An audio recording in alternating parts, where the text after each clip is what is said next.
Assalamualaikum warahmatullahi wabarakatuh.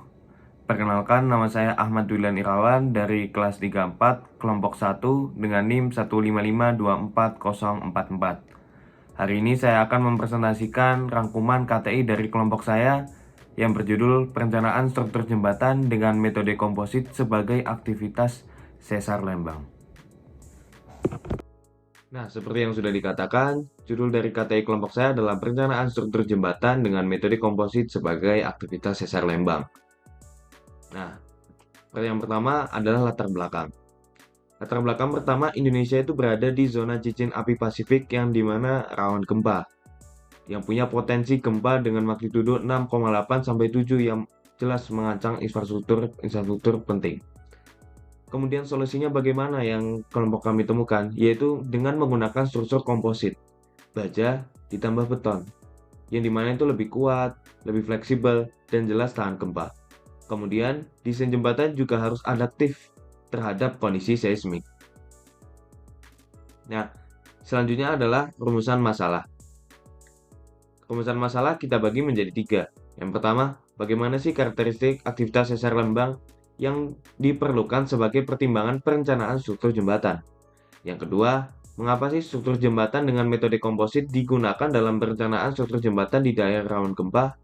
Yang ketiga, siapa pihak yang bertanggung jawab dalam perencanaan struktur jembatan tahan gempa sebagai mitigasi aktivitas sesar lembang? Kemudian, kami juga punya 7 ruang lingkup kajian. Yang pertama, analisis kondisi geologi dan seismik sesar lembang, pemilihan material dan metode komposit, karakteristik, dampak dari aktivitas sesar terhadap struktur jembatan itu sendiri, mitigasi resiko pada struktur jembatan, perencanaan desain pada struktur jembatan, dan studi kasus dan perbandingan. Walaupun di PowerPoint tidak saya jelaskan semuanya. Kemudian kita lanjut ke slide selanjutnya. Slide selanjutnya adalah hipotesis. Jadi berdasarkan analisis karakteristik tektonik dan persyaratan desain jembatan tahan gempa, penerapan metode komposit diperkirakan dapat meningkatkan performa. Struktur jembatan di daerah sesar lembang menggunakan metode komposit baja beton. Maka, pertama, fleksibilitas struktur akan meningkat 30-40% jika menggunakan metode komposit baja beton. Kemudian, kemampuan meredam deformasi lateral meningkat dari 20-25%. Kemudian, transfer energi gempa bisa dikurangi secara signifikan dengan bantuan sistem isolasi seismik. Selanjutnya, metodologi penelitian yang pertama adalah deskripsi analitisnya. Apa sih deskripsi analitis?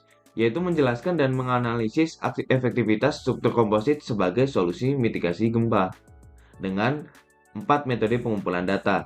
Yang pertama ada studi pustaka. Studi pustaka kami menggunakan buku teknik sipil, jurnal ilmiah, SNI, dan AAS HTO. Kemudian ada studi dokumentasi. Studi dokumentasi diambil dari data gempa dan peta sesar lembang dari BMKG dan PVMBG. Kemudian observasi lapangan jika memungkinkan, yaitu dengan survei ke lokasi sekitar sesar. Kemudian wawancara yang dimana itu opsional adalah wawancara ahli teknik sipil, geoteknik, atau pihak BPBD-nya. Nah, selanjutnya, karena dari tadi membahas struktur komposit, sebenarnya apa sih struktur komposit ini? Struktur komposit mungkin di depan sudah dijelaskan bahwa dia gabungan dari 2 material, yaitu baja dan beton, yang bekerja sama sebagai satu kesatuan struktur. Nah, keunggulannya apa sehingga menggunakan struktur komposit? Pertama adalah lebih kuat dan lebih ringan. Yang kedua, lebih efisien menyerap beban gempa. Kemudian cepat dibangun dan mudah perawatannya. Kemudian ada 3 prinsip dasar dari struktur komposit. Yang pertama adalah kerjasama material. Jadi beton tahan tekan, baja tahan tarik, di mana itu saling melengkapi. Kedua, regangan sama. Tidak ada slip antara baja dan beton yang deformasinya merata. Kemudian ada transfer gaya geser. Jadi sambungan geser shear konektornya memastikan kedua material bekerja efektif tuh bekerjasama secara efektif saat gempa. Nah, kemudian ada juga lanjut ke karakteristik sesar lembang. Jenis sesar yang digunakan adalah sesar normal, yaitu ekstensional, yang menyebabkan patahan tegak lurus akibat tarikan lempeng.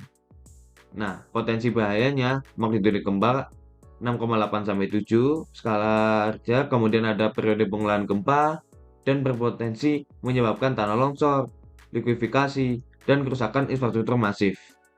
Nah, kemudian lokasi dan ciri umum dari sesar Lembangnya ini, pertama dia terletak di utara kota Bandung.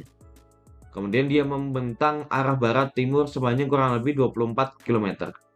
Kemudian dia melintasi daerah padat penduduk yaitu Lembang, Parambong, dan Maribaya sehingga menjadi sangat berbahaya.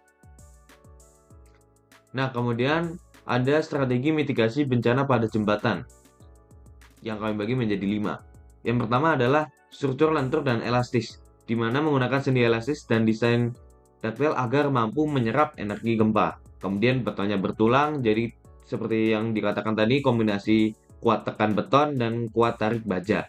Kemudian ada proporsi substruktur dan superstruktur yang seimbang. Kemudian ada isolator seismik atau LRB. LRB adalah lead rubber bearing yang meredam deformasi dan mengurangi getaran ke struktur utama. Kemudian ada short multispan bridge, yang itu banyak pilar pendek distribusi beban lebih merata dan stabil saat gempa. Kemudian ini desain dari struktur kami secara kasar ya. Yang mempunyai 4 komponen utama, ada shear connector yang untuk mencegah slip, sambungan baut yang fleksibel dan tahan deformasi, pondasi dan pilar beton bertulang, dan LRB tadi yang meredam getaran tanah. Keunggulannya apa dari struktur kami ini? Ada yaitu tahan gempa, kuat dan fleksibel, dan efisien dalam konstruksi. Dimana bisa dilihat ini ada lantai beton di bagian atasnya, kemudian rangka baja, ini pelat geser tadi, dan beton bertulangnya.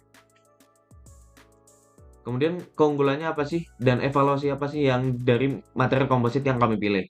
Yang pertama, keunggulannya jelas sudah diulang dari tadi. Pertama yaitu tahan gempa, fleksibel dalam desain, tahan korosi, dan kokotannya tinggi. Namun ada evaluasi tersendiri karena pastinya ada kekurangannya. Yang pertama adalah biaya produksi tinggi. Kemudian standar dan regulasinya yang masih terbatas. Kemudian perlu penelitian material lebih lanjut. Dan pengalaman lapangan yang masih terbatas. Nah, kemudian kembali ke desain tadi, terdapat beberapa kriteria desain untuk tahan gempa. Yang pertama, short multispan bridge, yaitu banyak pilar pendek sehingga distribusi bebannya merata. Kemudian material tahan lentur, sendinya elastis, jadi fleksibel saat gempa. Kemudian kombinasi struktur bawah dan atas yang elastis dan ductile. Kemudian LRB tadi yang isolasi getaran tanah, yang meredam. Kemudian ada beton bertulang yang kuat tekan dan tarik, cocok untuk kondisi seismik. Nah, tiba di slide terakhir, yaitu kesimpulan dan saran. Kesimpulannya, sesar Lembang aktif dengan panjang kurang lebih 24 km, memiliki potensi 6,8 sampai 7 magnitudenya ya, yang menjadi masalah utamanya. Kemudian perlu dipertimbangkan dalam desain jembatan karena risiko deformasi dan likuifikasi. Kemudian struktur komposit beton plus baja yang kuat, fleksibel, efisien, dan tahan gempa. Kemudian perencanaan ini melibatkan PUPR, BNPB, BMKG, Pemda, konsultan, dan akademisi. Kemudian di balik kesimpulan itu terdapat saran yang perlu dilakukan. Yang pertama adalah penelitian lanjut terhadap material komposit yang digunakan, yang dimana di slide sebelumnya dijelaskan bahwa ini salah satu tantangannya, yaitu belum ada penelitian yang lanjut.